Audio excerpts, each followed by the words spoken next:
নমস্কাৰ। আজি আমি ক্লাছ 11ৰ ইংলিছৰ first chapter the portrait of a lady পাঠটো পঢ়িম। পৰ্ট্ৰেইট মানে প্ৰতিকৃতি বা ফটো হয়নে? এগৰাকী মহিলাৰ প্ৰতিকৃতি অৰ্থাৎ পাঠটোত লেখকে তেওঁৰ আইতাকৰ কথা ক'ব বিচাৰিছে যে তেওঁ কেনেকুৱা আছিল, দুয়োৰে মাজৰ সম্পৰ্ক কেনেকুৱা আছিল।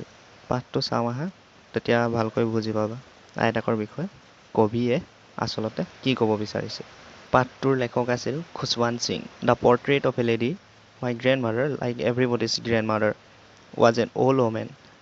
She had been old and wrinkled for the 20 years that I had known her. People said that she had once been young and pretty and had even had a husband. But that was hard to believe.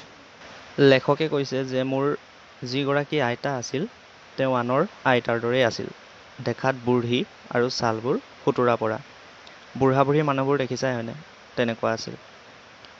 20 বছৰৰ পৰা মই আইতাৰ লগত আছোঁ আৰু সেই সময়ৰ পৰাই তেনেকুৱা দেখি আছোঁ। মানুহবোৰে কয় যে এটা সময়ত মোৰ আইতা গাভৰু, মৰম লগা, দেখিবলৈও ধুনীয়া আছিল আৰু এজন স্বামী বা পতিও আছিল, হাজবেণ্ড। কিন্তু সেইবোৰ বিশ্বাস কৰিবলৈ মোৰ বাবে বহুত কঠিন আছিল, কাৰণ মই দেখাৰ পৰাই মোৰ আইতা এতিয়াৰ দৰে আছিল। My grandfather's portrait hung above the mantelpiece in the drawing room. He wore a big turban and loose-fitting clothes. His long, white beard covered the best part of his chest, and he looked at least 100 years old. He did not look the sort of person who would have a wife or children. He looked as if he could only have lots and lots of grandchildren. Drawing ৰুমত মেণ্ডেলপিছৰ ওপৰত মোৰ ককাৰ photo এখন আঁৰি থোৱা আছিল। মেণ্ডেলপিছ মানে কিছুমান ধনী মানুহে ঘৰৰ ভিতৰত জুই জ্বলাই থয়, দেখিছানে? তাৰ ওপৰত আছিল ফটোখন। চিনেমাবোৰত দেখিছা নিশ্চয়। ফটোখনত ককাই মূৰত এটা ডাঙৰ পাগুৰি পিন্ধি আছিল। পিন্ধা কাপোৰবোৰ ঢিলা আছিল আৰু বগা দাঢ়িবোৰ ইমান দীঘল আছিল যে সেইবোৰ বুকুলৈকে পৰি আছিল। আৰু নিশ্চয় অতি কমকৈ হ'লেও দেখাত 100 বছৰীয়া বুঢ়া। মোৰ ককা দেখাত এনে লগা নাছিল যে তেওঁৰ কেৱল পত্নী আৰু সিহঁতৰ ল'ৰা-ছোৱালীহে থাকিব, বৰঞ্চ এনেকুৱা লাগিছিল যে তেওঁৰ বহুতো নাতি-নাতিনীহে আছিল। As for my grandmother being young and pretty, the thought was almost revolting. She often told us of the games she used to play as a child.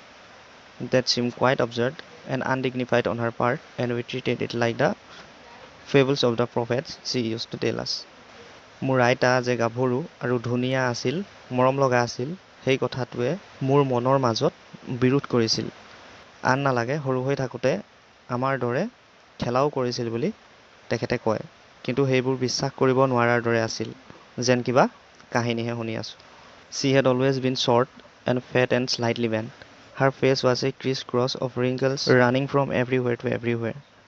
No, we were certain she had always been as we had known her. Old, so terribly old, that she could not have grown older, and had stayed at the same age for 20 years. She could never have been pretty, but she was always beautiful.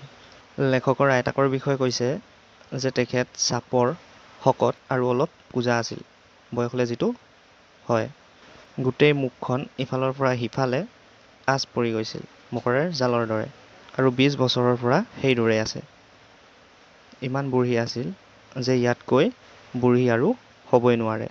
মোৰ আইতা দেখাত ধুনীয়া হওক বা নহওক, কিন্তু সদায় ধুনীয়া আছিল, অৰ্থাৎ মনৰ পৰা ধুনীয়া আছিল। কাৰো প্ৰতি ভেদভাৱ নাছিল আৰু একেবাৰে শান্ত, নম্ৰ স্বভাৱৰ আছিল। She hobbled about the house in spotless white, with one hand resting on her waist to balance her stoop, and the other telling the beads of her rosary. Her silver locks were scattered unitedly over her pale, puckered face, and her lips constantly moved in inaudible prayer. Yes, she was beautiful. She was like the winter landscape in the mountains, an expanse of pure white serenity, breathing peace and contentment. ৰংহীন বগা কাপোৰ পিন্ধিছিল, যিবোৰ বিধৱা মহিলাই পিন্ধে। এখন হাত কঁকালত থৈছিল কঁকালটো পোনাবৰ বাবে, আনখন হাতত এডাল জপমালা অৰ্থাৎ মণিৰ মালা, যিডাল মন্ত্ৰৰ সংখ্যা গন্তি কৰিবলৈ লোৱা হয়। চুলিবোৰ সিঁচৰতি হৈ থাকে আৰু বুঢ়ী হোৱা বাবে মুখখন মকৰাৰ জালৰ দৰে ইফালৰ পৰা সিফালে আঁচ পৰি গৈছিল, আৰু ওঠকেইটা অনবৰতে ইফাল সিফাল কৰি থাকে, আৰু সদায় শান্ত আৰু নম্ৰভাৱে থাকে, কোনো হাই উৰুমি নাই। My grandmother and I were good friends. My parents left me with her when they went to live in the city and we were constantly together. She used to wake me up in the morning and get me ready for school. She said her morning prayer in a monotonous sing-song while she bathed and dressed me in the hope that I would listen and get to learn it by heart. I listened because I love her voice, but never bothered to learn it. মই আৰু মোৰ আইতা বহুত ভাল বন্ধু আছিলোঁ। তেতিয়াৰ পৰা যেতিয়া মোৰ মা দেউতা চহৰলৈ গৈছিল আৰু মোক আইতাৰ ওচৰত থৈ গৈছিল, তেতিয়াৰ পৰা মই আৰু আইতা একেলগতে আছোঁ। সদায় মোক ৰাতিপুৱা উঠাইছিল আৰু স্কুলৰ বাবে সাজু কৰিছিল। গা ধুই থাকোঁতে বা কাপোৰ পিন্ধাই থাকোঁতে সদায় ৰাতিপুৱা প্ৰাৰ্থনা আৰু ভজন গাইছিল। সেই আশাতে যে লেখকে সেইবোৰ শুনক আৰু তাক বুজি পাওক, তাক আহৰণ কৰক। মই শুনিছিলোঁ কাৰণ মোৰ আইতাৰ মাতটো শুনি ভাল লাগিছিল, কিন্তু কেতিয়াও সেইবোৰ শিকিবলৈ চেষ্টা কৰা নাছিলোঁ। Then she would fetch my wooden slate, which she had already washed and plastered with yellow chalk, a tiny earthen ink pot, and a red pen, tie them all in a bundle, and I had it with me. After a breakfast of a thick, stale chapati with a little butter and sugar spread on it, we went to school. She carried several stale chapati with her for the village dogs. তাৰ পিছত বিদ্যালয়লৈ যোৱাৰ পৰত মোলৈ এখন কাঠৰ slate, যিখনৰ কাষটো হালধীয়া ৰঙেৰে লেপা। তোমালোকে হয়তো সৰুতে নাপালা, কিন্তু আমি পাইছিলোঁ। মাটিৰ পেঞ্চিলে স্লেটত লিখিবলৈ ভালকৈ নধৰে হয়নে? পানী ঢালি ল'ব লাগে। যিখন স্লেট মোক আনি দিয়ে, আগতে ধুনীয়াকৈ মোক চাফ চিকুণ কৰি তাৰ পিছত দিছিল। লগতে এটা ৰঙা কলম আৰু মাটিৰ সৰু বাচনত চিয়াহী ভৰাই এটা টোপোলা কৰি মোক দি দিছিল।